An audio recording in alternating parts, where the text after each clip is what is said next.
अस्सलाम वालेकुम। आज हमारा Q1 की क्लास 5वीं है, ठीक है। यानी कि Q1 का जो कोर्स हमने स्टार्ट किया वो आर्टिफिशियल इंटेलिजेंस का, उसकी 5वीं क्लास है। आज हम इस क्लास में क्या पढ़ेंगे जी? Machine learning. ठीक हो गया। आज हम इस क्लास में मशीन लर्निंग पढ़ेंगे। हम लोग ये देखें कि हम लोग मशीन लर्निंग को मशीन लर्निंग क्यों कह रहे हैं, मशीन प्रोग्रामिंग क्यों नहीं कह रहे। ठीक है। तो बेसिकली आज की क्लास में जो बड़ी इंटरेस्टिंग है, लॉजिक्स आपको बता रहा हूँ साथ साथ। ठीक है। आप हमारे चैनल को लाइक करें, शेयर करें, सब्सक्राइब करें। ठीक है, सब्सक्राइब लाजमी करें और बेल नोटिफिकेशन को दबा दें ताकि नई जो वीडियोज़ और क्लासेस हैं वो आप तक जो है ना वो पहुँच जाएँ। तो आज हमारा कॉन्सेप्ट क्लियर हो जाएगा कि मशीन लर्निंग जो होती है वो क्या होती है। ठीक है। मशीन लर्निंग कितनी टाइप्स होती हैं। ठीक है। और मशीन लर्निंग को हम मशीन प्रोग्रामिंग क्यों नहीं कहते। ठीक है। पहली बात तो ये, मशीन लर्निंग की कितनी इकसाम है? मशीन लर्निंग की 3 इकसाम होती हैं। ठीक है। एक सुपरवाइज लर्निंग, एक अनसुपरवाइज लर्निंग और एक री-इन्फोर्समेंट लर्निंग। ठीक होगा। सुपरवाइज लर्निंग जो होती है वो क्या होती है उसको हम लोग ज़रा डीपली देख लेते हैं। सुपरवाइज लर्निंग वो होती है जिसमें हम लोग मशीन को डेटा, मॉडल को डेटा प्रोवाइड कर रहे होते हैं, साथ हम मॉडल को उसका लेबल भी प्रोवाइड कर रहे होते हैं। ठीक है। हम लोग मशीन को बता रहे होते हैं कि ये हमारा डेटा है और ये हमारा मॉडल है, तुमने हमें इसे मैप करके देना है, यानी कि A to B मैपिंग करके देना है। कि हम लोग तुम्हें डाटा देंगे A, ठीक है, उसकी इनपुट्स आ रही होंगी डाटा की, A डाटा अब इनपुट्स ले रहा है। ठीक है। अब तुमने उसे B जो है ना, डाटा B, ठीक है, जो लेबल है उसके साथ लेबल करते जाना है। ठीक है। और हम लोग उसके रिजल्ट देते जाना है। मज़ीद आपका ये इस तरह क्लियर हो जाएगा। देखें, सुपरवाइज लर्निंग जो है ना उसकी मैं एक एग्जांपल देता हूँ। सुपरवाइज लर्निंग की एक सिंपल एग्जांपल है कि आप एक ऑडियो टेप जो है ना वो आप कंप्यूटर को देते हैं या मॉडल को देते हैं। ठीक है। वो मॉडल जो है ऑडियो टेप को सुनता है। ठीक है। सुनने के बाद से वो टेक्स्ट में जो है ना ट्रांसलेट कर देता है। ठीक है। टेक्स्ट में जो है ना वो आपको ट्रांसलेट करके जो है ना वापस दे देता है। यानी इसको डाटा A मिला, इसने B के ऊपर मैपिंग किया। ठीक है। यानी कि उसके ऑडियो वर्डिंग जो है ना उसको उसने टेक्स्ट के साथ जो है ना मैप किया। मैप करने के बाद हमें जो रिजल्ट दिया ना, ठीक है, वो स्पीच रिकग्नाइजेशन के ज़मरे में दिया। ठीक है। यानी कि उसने जो हमें आउटपुट रिजल्ट दिया ना वो स्पीच रिकग्नाइजेशन सिस्टम हो गया। ठीक हो गया। इसकी हम लोग एक और एग्जांपल जो है वो हम लोग देखते हैं A to B मैपिंग की। जो सुपरवाइज लर्निंग है वो ये है कि हम लोग मॉडल को टेक्स्ट की फॉर्म में देते हैं, चाइनीज़ लैंग्वेज का टेक्स्ट दे देते हैं। ठीक है। हम लोग बेसिकली हमने उसे डाटा दे दिया। ठीक है। अब हम लोग उसे इंग्लिश लैंग्वेज का मॉडल देंगे। वो डाटा जो है वो चाइनीज़ लैंग्वेज की जो इनपुट आप उसे देंगे वो उस डाटा को मॉडल के साथ इंटरेक्ट करेगा और हम लोगों को जो है ना आउटपुट देगा। जो आउटपुट होगी ना वो बेसिकली हमारी ये ट्रांसलेशन होगी।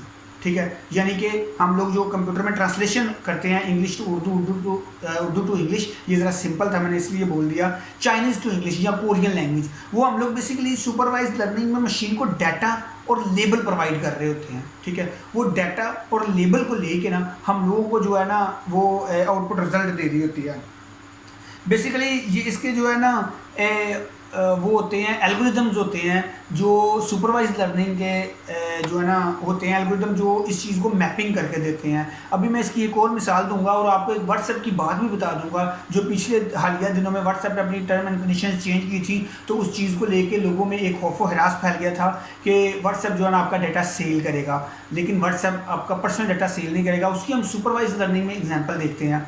देखिए, सुपरवाइज लर्निंग की एग्जांपल ये भी है कि यूज़र को उसकी मर्जी के रिलेटेड जो है ना वो एड्स दिखाना। ठीक है। जो ऑनलाइन नेट एड्स होती है ये भी सुपरवाइज लर्निंग की एक बेहतरीन एग्जांपल है। आप देखें, अगर आपकी इंटरेस्ट मोबाइल्स फ़ोन में होगा तो आप गूगल में कभी भी मोबाइल्स फ़ोन सर्च करेंगे तो आप इसके बाद अपने सोशल मीडिया पे जाएंगे, व्हाट्सएप पे जाएंगे, फेसबुक पे जाएंगे, ट्विटर पे जाएंगे तो आपको मोबाइल्स की एड जो है ना वो शो हो रही होंगी। ठीक है। ये भी एक सुपरवाइज लर्निंग की जो है ना वो एक बहुत अच्छी मिसाल है।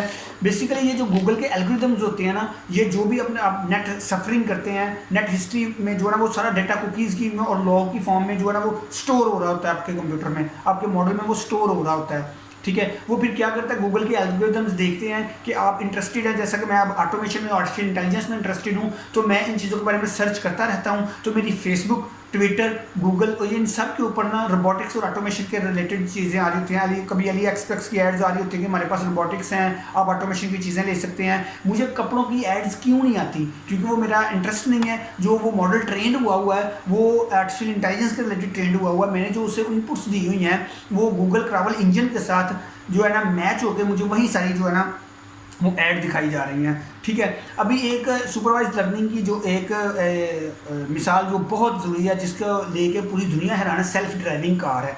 ठीक है, सेल्फ ड्राइविंग कार जो सुपरवाइज लर्निंग बेसिकली किस तरह होगी है, क्योंकि वो हमसे डाटा लेके लेबल्स भी ले रही होती है। ठीक है, बेसिकली जो सेल्फ ड्राइविंग कार होती है वो चल रही होती है ना, तो वो अपने रडार के थ्रू डेटा ले रही होती है, साथ में लेबलिंग भी ले रही होती है। ठीक है, वो रडार के थ्रू डेटा ले रही होती है, जीपीएस के थ्रू डेटा ले रही होती है, और उसके साथ लेबल्स होते हैं। ठीक है, जो इनपुट और आउटपुट के तौर पे मैप कर रहे होते हैं बेसिकली, कि जो जीपीएस का डेटा है वो उसे मिल रहा होता है कि कौन सा रोड ओपन है, कौन सा रोड खुला है, और उसमें तुम्हें उस पर कहाँ और कैसे चलना है।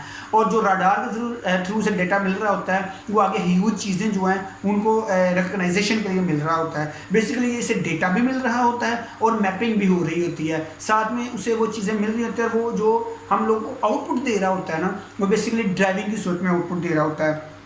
उसके बाद मैं एक और चीज़ का दिखा दूं कि हम लोग पहले तो किसी कंपनी में, मैन्युफैक्चरिंग कंपनी में, हम जब माल तैयार होता था, ठीक है, तो वहाँ पे क्वालिटी कंट्रोल मैनुअली चेक की जाती थी कि जैसे फ़र्ज़ करें मोबाइल फ़ोन बन रहे हैं या शर्ट्स बन रही हैं, तो उनकी क्वालिटी कंट्रोल जो है वो मैनुअल तरीके से जो है ना चेक होती। लेकिन ये जो अभी मशीन लर्निंग का दौर है, इसमें ये क्वालिटी कंट्रोल जो है ना, हम लोग उस मशीनों को, मॉडल को ट्रेन करेंगे कि ये एक मोबाइल फ़ोन है, ये बिल्कुल ओके है, और उसके साथ ही ये हमने उसे डाटा प्रोवाइड किया मशीन को, और साथ ही हम उसे एक जो डैमेज मोबाइल फ़ोन है उसकी इमेज का जो लेबल प्रोवाइड करेंगे, तो वो मशीन उससे मैप करेगी। मैप करने के बाद जो है ना वो हमें डाटा प्रोवाइड करेगी, और क्वालिटी कंट्रोल ऑटोमेटिकली चेक होगा कि बेसिकली क्वालिटी कंट्रोल बेसिकली है क्या। असल में ये जो सुपरवाइज लर्निंग है ये करती क्या है? सुपरवाइज लर्निंग जो है विजुअल मैं पिछली बात कर दूँ जरा, ये जो डाटा मैंने बताया ना कलेक्ट करेगी, ठीक है, वो मोबाइल फोन वैसे विजुअल इम्पैक्ट बोलते हैं। ठीक है, कि विजुअल इम्पैक्ट के जरिए जो है ना वो आपकी क्वालिटी कंट्रोल जो है वो मैनेज हो रही है। अच्छा, सुपरवाइज लर्निंग करती क्या है? बेसिकली सुपरवाइज लर्निंग मैं पहले बता चुका हूँ आपको, ये A to B data map करती है। ठीक है, ये आप हम इसको डाटा भी दे रहे होते हैं और लेबल भी दे रहे होते हैं। ठीक है, वो डेटा लेके उस लेबल को जो है ना देख के तो हमें जो है रिजल्ट दे रहे होता है, ये होता है सुपरवाइज लर्निंग। ठीक है, जो अनसुपरवाइज लर्निंग होती है ना, उसमें हम लोग डेटे के साथ लेबल नहीं दे रहे होते। ठीक है, तो ये जो सुपरवाइज लर्निंग है ना, बेसिकली ये मैपिंग का एक तरीका होता है कि हम लोग मशीन को इस तरह ट्रेन करते हैं, मशीन ट्रेंड होती है और वो क्लासीफाइड होती है, वो चीज़ों को क्लासिफिकेशन करना जानती है कि चीज़ को किस तरह क्लासीफाई करना है, किस तरह उसको मैनेज करना है। मैनुअल तरीका जो है वो तो हम लोग जैसे पहले करते थे तब है। तो देखा स्टूडेंट्स किस तरह, मतलब हम लोग आर्टिफिशियल इंटेलिजेंस को पढ़ रहे हैं, मैं किस तरह एक एक स्टेप को आपको लेके ना, मेरी कोशिश यही होती है कि मैं इतना डीपली आपको पढ़ा दूँ, इतना रिलैक्स तरीके से पढ़ा दूँ और इतना स्टेप बाय स्टेप आपको पढ़ा दूँ कि ये आर्टिफिशियल इंटेलिजेंस आपके उंगलियों पर गिनी हुई हो।